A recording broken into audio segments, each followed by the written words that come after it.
Friends, जनवरी की कड़ाके की ठंड में भी आप अपने पौधों में अच्छी ग्रोथ और ढेरों फूल पा सकते हैं।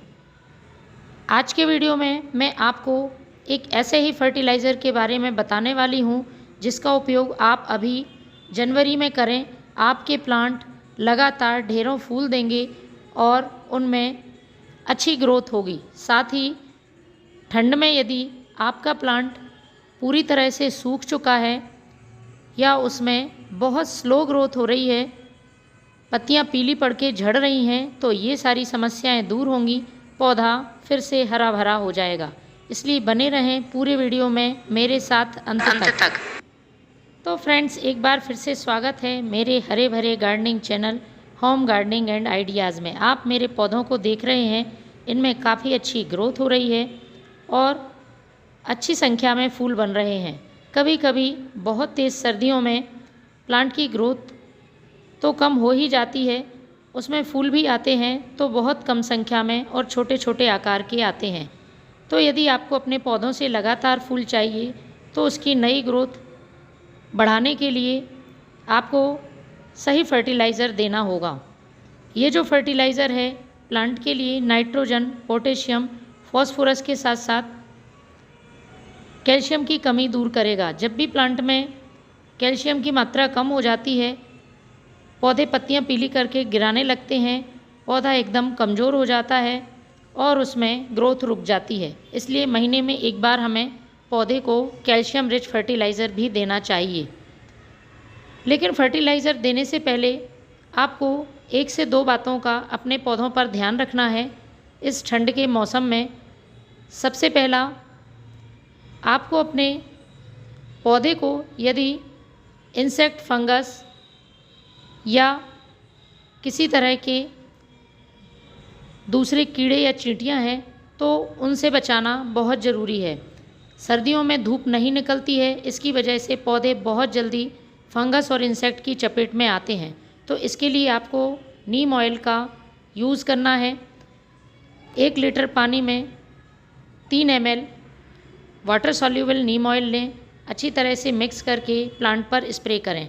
यदि आपके पास वाटर सॉल्यूबल नीम ऑयल नहीं है तो इसके साथ में आप कुछ बूंदें शैम्पू या डिश वॉश की यूज़ कर सकते हैं, क्योंकि एक बहुत बड़ा कारण होता है कलियों का फूल बनने से पहले गिर जाना या फूल में अच्छी तरह से कन्वर्ट ना हो पाना, इंसेक्ट अटैक। तो ये सारे इंसेक्ट, मिलीबग की समस्या जो कि गुड़हल में बहुत ही आम होती है, यदि है तो इस प्रयोग से दूर हो जाएगी। महीने में एक बार, चाहे इन्फेक्टेड प्लांट हो या हेल्दी प्लांट हो, आपको नीम ऑयल का स्प्रे ज़रूर करना है। दूसरा काम आपको करना है, प्लांट को जितनी भी आपके यहाँ धूप आ रही है वह धूप मिलनी चाहिए। धूप नहीं आती है तो आपको पौधे में वाटरिंग चेक करके ही करनी है। मिट्टी में लगातार पानी नहीं देना है, क्योंकि पहले ही पौधे को धूप नहीं मिल रही है, ऊपर से आप लगातार पानी डाल रहे हैं तो मिट्टी में फंगस पैदा हो जाता है। चेक करना है मिट्टी को, 1 से 1.5 इंच तक मिट्टी ड्राई होनी चाहिए, तभी आप पानी पौधों में डालें।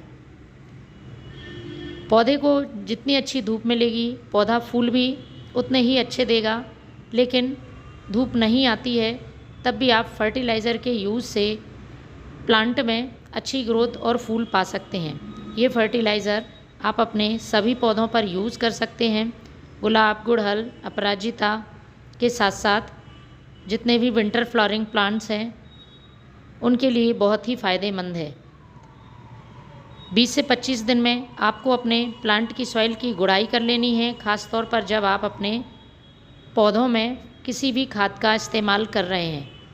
तो आपको सबसे पहले लेना है ये पुराने गोबर का खाद।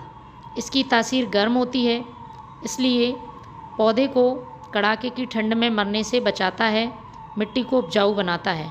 इसमें भरपूर मात्रा में नाइट्रोजन होती है, पौधे की नई ग्रोथ में जो मदद करती है। तो जितने भी प्लांट्स हैं उस हिसाब से आप इस फर्टिलाइज़र को कम ज़्यादा बना सकते हैं। मैंने यहाँ 3 से 4 मुट्ठी पुराने गोबर का खाद लिया है। दूसरी चीज़ मैं इस्तेमाल कर रही हूँ ये यूज़ की हुई चाय पत्ती। 2 छोटा चम्मच आपको यूज़ की हुई चाय पत्ती ले लेनी है।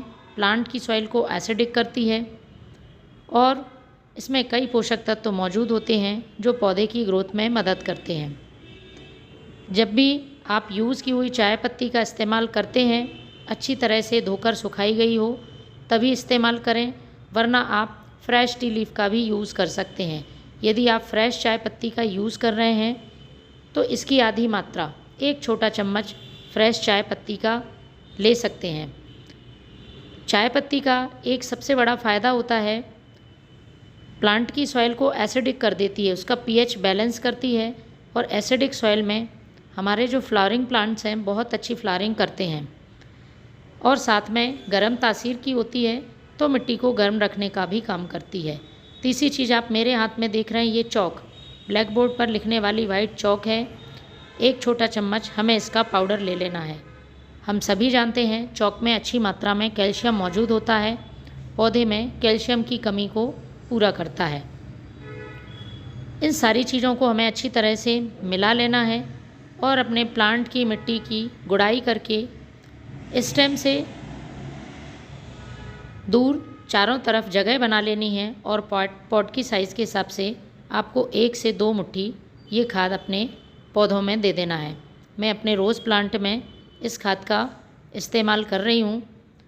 बहुत ही अच्छी इसमें ग्रोथ हो रही है, लेकिन इसमें चारों तरफ ब्रांचेस निकली हुई हैं, कांटे हैं, इसलिए मैंने एक ही तरफ जगह करके और इस फर्टिलाइज़र को डाल दिया है। इसी तरह से आप अपने दूसरे पौधों में भी इस खाद को दे दें और उसके बाद पानी डाल दें। तो फ्रेंड्स, अभी इस फर्टिलाइज़र का यूज़ ज़रूर करें। Thank you.